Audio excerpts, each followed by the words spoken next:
मित्रांनो, शालिनी भक्तिसागरमध्ये तुमचे मनपूर्वक स्वागत आहे। तर मित्रांनो, बरेच काही तुमच्या गावाच्या कमेंट्स आल्या, धन्यवाद, थँक्स। स्वामी चरित्र सारामृत पण टाकले, पण त्यापेक्षा तुम्हाला स्कंद महापुराणच जास्त जणांना आवडत आहे। बघितलं मी, तरी पण मी माझं पण स्वतःचं पारायण झालं, ज्यांना ऐकायचं असेल त्यांचे पण पारायण होऊन जातील आणि स्कंद महापुराण पण आपलं सुरू आहे। तर चांगली गोष्ट आहे की दोघी पण आपण ऐकत आहोत। वेळ राहिला, वेळात वेळ काढून, कोणाला टाईम न देता व्हॉट्सअप स्टेटस, इंस्टाग्राम, फेसबुक याच्यात कुठे 1 घंटा चालला जातो बघितलं तर आपल्याला समजत पण नाही, त्याचं आपल्याला काही पुण्य पण मिळत नाही। 1 घंटा जर आपण स्कंद महापुराण या कोणत्याही कथा ऐकल्या, स्वामी चरित्र सारामृताचे पारायण चालू आहे, गुरुचरित्र यांचे पारायण चालू आहे, बऱ्याच काही महिला पुरुषांचे, तर असं तरी काही ऐकलं तर आपल्याला त्याचे पुण्य मिळेल।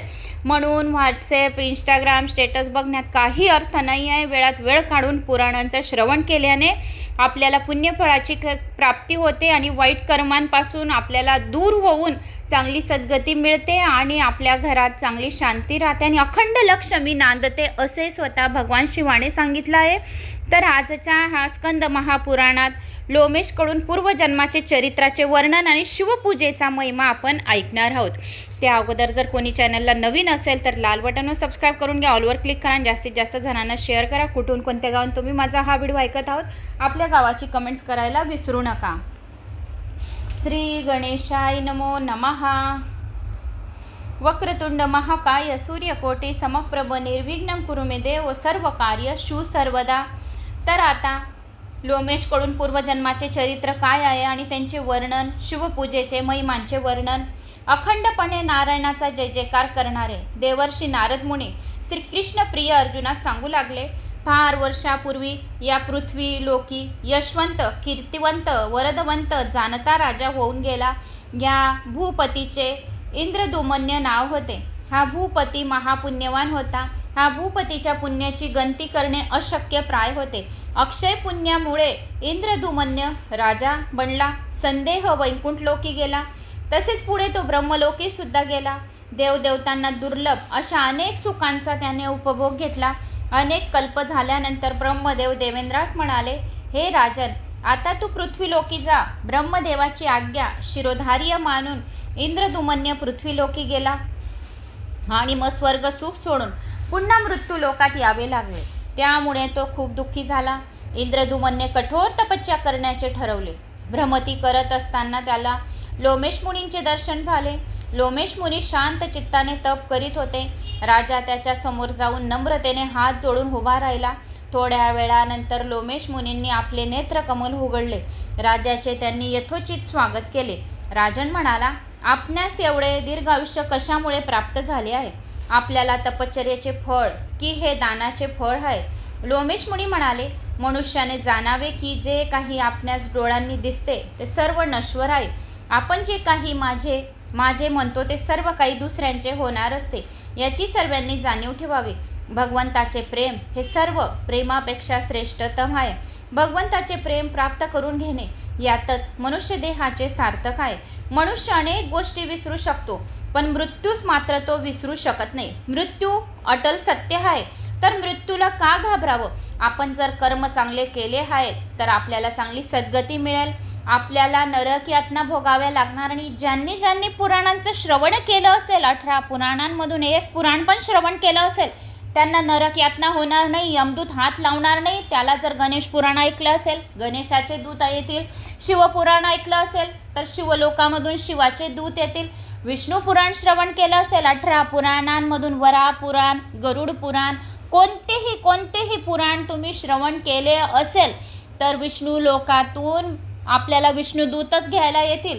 आपल्याला यमदूत हात लावणार नाहीत आणि आपल्याला नरक यातना, असह्य यातना, जे नरक कुंडामध्ये 51 कुंडामध्ये रटारटा रगडून काढतात, रक्ताच्या कुंडात रगडतात, घाणेरड्या कुंडामध्ये रगडतात, सापाच्या विषाच्या कुंडात रगडतात आणि बऱ्याच काही कडक तेलामध्ये रगडतात आणि कडक सलई करून आपल्या योनी मार्गे टाकतात। तर आपल्याला हे काहीही नरक यातना आपल्याला होणार नाही।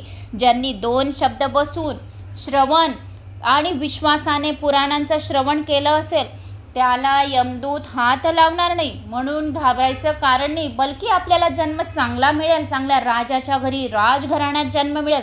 मिळाला बी आपल्याला 84 लाख योनींमधून, तर आपल्याला अतिशय चांगले सुंदर स्वरूप, आपलं शरीर चांगलं, आपल्याला बुद्धी ज्ञानाची प्राप्ती आणि चांगल्या घराण्यात, राजघराण्यात, ब्राह्मण घराण्यात, राजा वंशामध्ये आपल्याला जन्म मिळेल. कारण आपण पुराणांचं श्रवण केलं आहे. जो पुराणांचं श्रवण करतो त्याचा जन्म राजघराण्यात होतो आणि त्याच्यावर अष्टबाहू लक्ष्मीचा अखंड आशीर्वाद राहतो आणि त्याच्या 7 पिढ्या पहिली आणि 7 पिढ्या मागच्या असे दुःख, दारिद्र्य आणि ज्या यातना आहेत, जे काही कर्म वाईट आहे ते वाईट कर्म आपल्याला चिकटत नाही आणि चांगला जन्म आपल्याला मिळतो. म्हणून या मृत्यू लोकामध्ये मृत्यू आला बी तरी पण मृत्यूच घाबरावं नाही. फक्त आपल्यासोबत काय येणार आहे? फक्त कर्म. आपल्या आत्म्यामध्ये परमात्मा राहतो. परमात्माला माहिती आहे आपण कोणाचं मन दुखवलं नाही आहे, कोणाला उनदुनं बोलले नाही, बल्कि जर कोणी आपलं मन दुखवलं असेल तर आपली पापं त्यांनी कमी केलेली आहेत. म्हणून आपल्याला यमदूत हात लावणार नाही. म्हणून मृत्यू अटल सत्य आहे. मृत्यूला घाबरावे नाही, कर्म चांगले करावे. फक्त कर्मांना घाबरावे लागते. कर्म वाईट केले तर आपल्याला वाईट फळाची प्राप्ती होते. आणि कर्म चांगले आहे, चांगले विचार, आचार, सर्व काही आयुष्यभर आपण चांगले सदाचार, सतविचार यांचे जर आपण पालन केले असेल तर आपल्याला चांगल्या घराण्यामध्ये जन्म मिळतो. आणि आपल्या वाटेला जे काही काटे असतात, यमदूत आपल्याला ज्या वेळेस घेऊन जातो ते रस्त्यात काटे नाही राहत, फुलं राहतात सर्वदूर. आपल्याला एक काटासुद्धा शिव आपल्याला टोचू देत नाही, एवढी 100% गॅरंटीने सांगते. पण मृत्यूस मात्र तो जो मनुष्य आहे देहाचे हे सार्थक करावे, भगवंताशी प्रेम करावे. भगवंताशी प्रेम हे सर्व प्रेमांपेक्षा सर्वोत्तम आहे असे लोमेश मुनी सांगतात. म्हणून लोमेश मुनी म्हणतात की मनुष्य जाणावे की जे काही आपणास डोळ्यांनी दिसतं हे सर्व काही नश्वर आहे. शरीर नश्वर आहे. दुसरं काहीही वस्तू 2 रात्र 3 रात्र ठेवू शकतो, पण शरीर हे इतके घाणेरडे आहे, नश्वर आहे, ते रात्रभर शिवाय दुसऱ्या दिवसापर्यंत ठेवू शकत नाही, कारण त्याची लगेच दुर्गंधी येते. म्हणून शरीर हे सर्वात पहिले नश्वर आहे. सर्वात महत्त्वाची गोष्ट म्हणजे शरीराचा गर्व नाही, अभिमान नाही. म्हणून हे शरीर आपल्याला इथेच सोडून आपला फक्त आत्मा फक्त वरती जाणार आहे. म्हणून शरीर हे नश्वर आहे. आपण जे काही माझे माझे म्हणतोय सर्व काही दुसऱ्यांचे होणार आहे, याची सर्वांनी जाणीव ठेवावी. भगवंताबद्दल प्रेम ठेवावे. भगवंताचे प्रेम हे सर्व प्रेमांपेक्षा श्रेष्ठतम आहे. दुसरं काहीच आपल्यासोबत येणार नाही. जे भगवंतावर प्रेम करतात तेच आपल्यासोबत येणार आहे. भगवंताचे प्रेम प्राप्त करून हे मनुष्य देहाचे सार्थक करून घेणे आहे आणि आपले कर्म चांगले करून घेणे आहे. मनुष्य अनेक गोष्टी विसरू शकतो, पण मृत्यू मात्र विसरू शकत नाही. मृत्यू अटल सत्य आहे. मृत्यूच्या भीतीने तर मानवाने आयुष्यभर, जर आपल्याला मृत्यूची भीती आहे तर सतत हे विचार लक्षात ठेवावे. सदाचार, सतविचार, सतउच्चार यांचे पालन करावे. सदोसदी प्रत्येक सेकंद हा विचार करावा की आपल्याला समोरच्याशी कसं वागायचं आहे. समोरचा कसं आपण वागतो त्याचं कर्म करतो, पण आपल्याला आपले वाईट कर्म करून घ्यायचे नाही. आपले एवढं दिवसभरचं आपण पुराण पाठ करतो, काही कथा श्रवण करतो आणि समोरचं कोणी आलं आणि त्याच्याबरोबर निंदा नासलती केली, त्याला भरं बुलं बोलले, आपल्या जिभेवर सरस्वती माता विराजमान राहते तर ती सुद्धा नाराज होऊन जाते. तर तिलासुद्धा आवडत नाही चुगली नासलती कोणाची केलेली. म्हणून आपण एवढं पुराणांचे श्रवण केलेलं का व्यर्थ घालायचं आणि समोरचं कोणी आलं या गलीमध्ये इकडे तिकडे मोहल्ल्यामध्ये याची त्याची निंदा नासलती करत बसायची आणि आपले कर्म वाईट करून घ्यायचे. म्हणून सदाचार, सतविचार यांचे पालन करावे. आता मी तुम्हाला पूर्वजन्माची एक कथा सांगते. ही कथा महापुण्यदायी आणि सर्व पापांचा नाश करणारी आहे. 71 पिढ्यांचा उद्धार करणारी आहे. पितृलोकांना संतुष्ट करणारी आहे. ज्यांचे पितर नरकामध्ये पण पडलेले असतील आणि ही कथा ज्यांनी ऐकली असेल तर त्यांचे पितृ जे आहे तर नरकातून बाहेर येऊन तुम्हाला आशीर्वाद देतील. कारण की ही कथा अशी पुण्यमयी आहे आणि सर्व पापांचा नाश करून घेणारी आहे. मागील जन्मी मी पृथ्वीलोकी, एक कथा आहे. लोमेश ऋषी सांगतात, आता एक कथा सांगत आहे की मागील जन्मी मी पृथ्वीलोकी एक गरीब कुटुंबामध्ये माझा जन्म झाला होता. लोमेश ऋषींचा, लोमेश मुनी जे होते तर यांचा जन्म गरीब कुटुंबामध्ये जन्माला आले. पोटाची आग भागवण्यासाठी वन भटकत राहिले. एकदा भुकेने कासावीस होऊन फिरत असताना एका सुंदर जलाशयात मला भली मोठी महादेवाची पिंड दिसली आणि त्या जलाशयात मंगल स्नान केले मी. तेथे एक सरोवर दिसले आणि काही पोटाला काही मिळेल आधार, खाण्याच्या लालसामध्ये फिरत राहिलो जंगलामध्ये. पण त्या जंगलामध्ये एक सरोवर दिसले आणि तेथे सरोवराजवळ एक महादेवाची पिंडी पण मला दिसली. मी जलाशयात जाऊन अगोदर स्नान केले.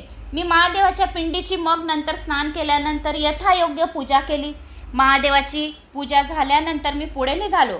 पण काय, काळाने झडप घातली. माझा वाटेतच मृत्यू झाला आणि पुढील जन्मी मात्र मला लक्ष्मीच्या कृपेचे वरदान लाभले. घर मिळाले, सर्व काही मिळालं, चांगले रूप मिळाले, चांगले ऐश्वर्य मिळाले. तर का, वाटेत माझा मृत्यू झाला. पण त्याच्या अगोदर मी महादेवाची पूजा केलेली होती आणि वाटेतच मला मृत्यू आला. तर उमानाथाची माझ्यावर कृपा झाली. उमानाथाच्या पूजेमुळे मला सर्व काही सुख लाभले आणि माझे ईशान असे नामकरण केले. मी लहानपणापासून मुका होतो. मुकेपणासाठी आईवडिलांनी खूप उपाय केले, पण त्याच्या पदरी अपयश आले. आईवडिलांचे छत्र हरपल्यानंतर आईवडिलांनी माझा सांभाळ केला. सांभाळ करण्यास सुरुवात केली. काही वर्षानंतर नातेवाईकांनी मला हाकलून दिले. आता माझे सर्वस्व काही जे होते ते महादेव होते. मला बोलता येत नव्हते, तर माझं सर्व काही महादेव करतील असं मी मनात बोलत होता. मी अनेक वर्ष उग्र तपश्चर्या केल्यानंतर शिवानीचा प्राणनाथ, भवानी मातेचा प्रसन्न अशा भोलेनाथाची मी पूजा करायला सुरुवात केली. भोलेनाथांनी वर मागण्यास सांगितले. मी अनेक वर्ष खूप उग्र तपश्चर्या केली, कठोर तपश्चर्या केली. त्याच्यावर शिवानीचा प्राणनाथ म्हणजेच भगवान शिवशंकर माझ्यावर प्रसन्न झाले आणि मला अमरत्व प्राप्त व्हावे. सदाशिव म्हणाले, या मृत्यूलोकी, या पृथ्वीवर जो कोणी जन्म घेतो त्याला एक दिवस त्याचा मृत्यू अटल सत्य आहे. मृत्यू हा निश्चित आहे, पण कोणालाही मृत्यू टाळता येत नाही. त्यामुळे तू आयुष्याची मर्यादा निश्चित कर. त्यावेळे मी वर मागितलेला आहे, तर तू त्यावेळेला मी वर मागितला. प्रत्येक कल्पांच्या माझ्या शरीरावर एक एक रोम गळून पडावा.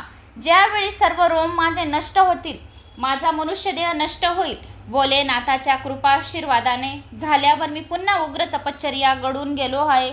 तर लोमेश ऋषींनी असे सांगितले की महादेवा, तुम्ही माझ्यावर प्रसन्न झाले आहे, तर मला अमरत्व प्राप्त करून द्या, मला मृत्यू नको. पण भगवान शिवशंकरांनी सांगितलं की जो मृत्यू लोकी आले आहे, जो पृथ्वी लोकी आला आहे, एक दिवशी त्याचा मृत्यू अटल आहे. तर तू निर्धारित कर, तुला केव्हा मृत्यू पाहिजे, तसा मी तुला आशीर्वाद देईल. त्यावर लोमेश ऋषी म्हणाले की माझे शरीराचे रोमछिद्र जेवढे आहेत तेवढे अवयव जेव्हा जेव्हा गळून पडतील, त्यानंतर मला मृत्यू येवो, मनुष्यदेह तेव्हा माझा नष्ट होईल, असा तुम्ही मला आशीर्वाद द्या. भगवान शिवशंकरांनी तथास्तु म्हटले आणि परत मग लोमेश ऋषी उग्र तपश्चर्याला परत सुरू केली. शिवभक्तीचा महिमा असा अगाध आहे. जो कोणी शिवभक्ती करतो त्याला मधुप्रसाद प्राप्त होतो, त्याच्या जीवनात आनंदच आनंद राहतो आणि त्याच्यावर महालक्ष्मी प्रसन्न राहते.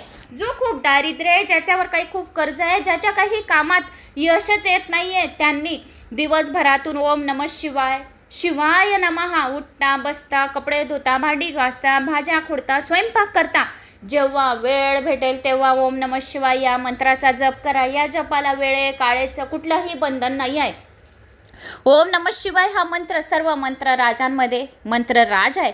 ज्यांनी मुखामध्ये ओम नमः शिवाय, ज्यांनी कपाळी त्रिपुंड भस्म लावले आणि गळ्यामध्ये रुद्राक्ष घातलेले आहे, त्याच्यावर भोळा साम सदाशिव शिवशंभू प्रसन्न झाल्याशिवाय राहणार नाही आणि त्याच्या सर्व वाटेतील अडथळे दूर करतील, एवढे 100% गॅरंटीने सांगते. ज्यांना काहीच खूपच त्रस्त झालेली आहे की आता काय करू, खूप हारलो भगवंत. जेवढी भगवंत परीक्षा घेतात, कसोटी घेतात, पण तेवढा पुढे आनंद पण देतात, एवढं 100% गॅरंटीने सांगते. एक वही घ्यायची आणि लाल पेनाने जेव्हा वेळ भेटेल तेव्हा ओम नमः शिवाय, ओम नमः शिवाय, ओम नमः शिवाय 108 वेळा मंत्र लिहायला 1 घंटा लागतो, 1.25 तास लागून जातो. ज्याची स्पीड असेल 1 घंट्यात लिहून घेईल, पण मला 1 तास करीब लागून जातो, कारण की वेळ नाही राहत माझ्याजवळ. सकाळून पूर्ण चहा पाणी नाश्ता स्वयंपाक करतच पूर्ण 2 वाजतात. 9-10 जणे आम्ही जॉईंट फॅमिली आहे, दीर-दिराणी, सासू सासरे, आम्ही 2-3 जणं. तर सर्व आवरत पुरे 2 वाजतात. दुपारी तुमच्यापर्यंत कथा पोचायच्या 4-5 वाजेपर्यंत व्हिडिओ तयार करायचे, तुमच्यापर्यंत पोचवायचे. परत संध्याकाळी दिनचर्या, कपडे वगैरे, झाडू, दिवाबत्ती, परत स्वयंपाक, परत भांडे.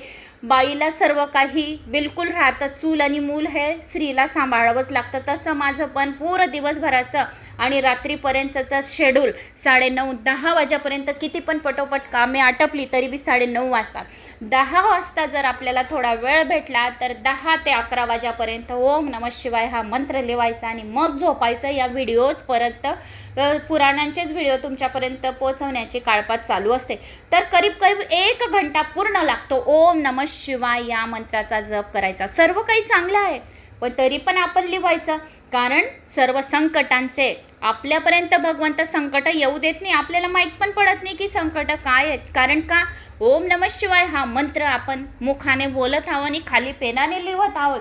तर एवढे मंत्र जपमाळ भगवान शिवापर्यंत, त्याच्या पिंडीपर्यंत आपले लिहिले जातात आणि भगवान शिवाच्या शरीरावर ओम नमः शिवाय, ओम नमः शिवाय जितक्या वेळा आपण लिहिलं त्यांच्या शरीरावर ओम नमः शिवाय हा मंत्र कानी पडतो आणि ब्रह्मांड लोकामध्ये ओम नमः शिवाय हा मंत्र गुंजतो. म्हणून ओम नमः शिवाय जेवढी श्रद्धा असेल, विश्वास असेल, तेवढ्या श्रद्धा विश्वासाने तुम्ही लिहून तर बघा.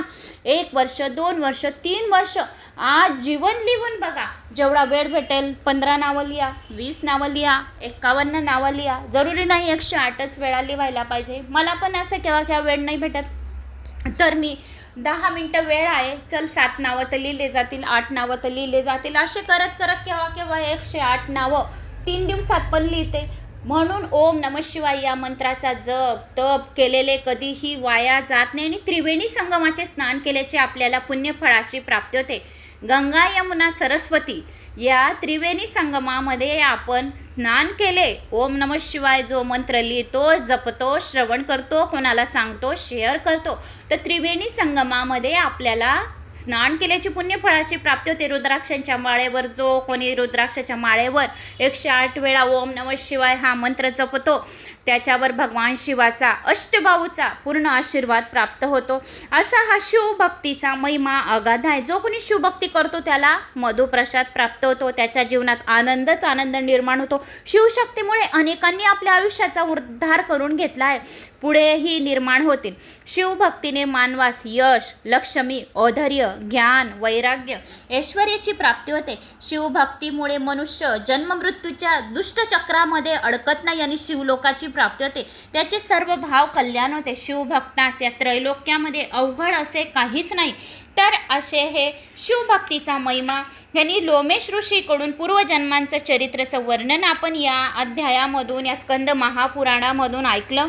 तर मला अशी आशा आहे की तुम्हाला हे स्कंद महापुराणातील शिवमहिमांचा, भक्तीचा महिमांचा अध्याय छोटासाच व्हिडिओ आहे, जर आवडला असेल, एवढं 15-20 मिनटं पण आपण श्रवण केले शिव नामस्मरण, तरी पण आपल्यावर भगवान शिवाचा आशीर्वाद प्राप्त होतो.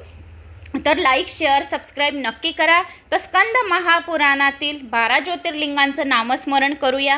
श्री सौराष्ट्र सोमनाथांचं, श्री शैल्य मल्लिकार्जुन उज्जैनी महाकाल ओंकार ममलेश्वरम परल्यां वेदनाथांचं, डाकिनीयम भीमशंकरम सेतुबंदेतु रामेश्वम नागेश्वम दारुकामने वाराणस्या तु विश्वेश्वम त्र्यंबकम गौतमी तटे हिमालये तु केदारम कृष्णेश्वर शिवालये एतानि ज्योतिर्लिंगानि सायं प्राप्त पठेत नर सप्त जन्म कृतं पाप स्मरण विनयशति.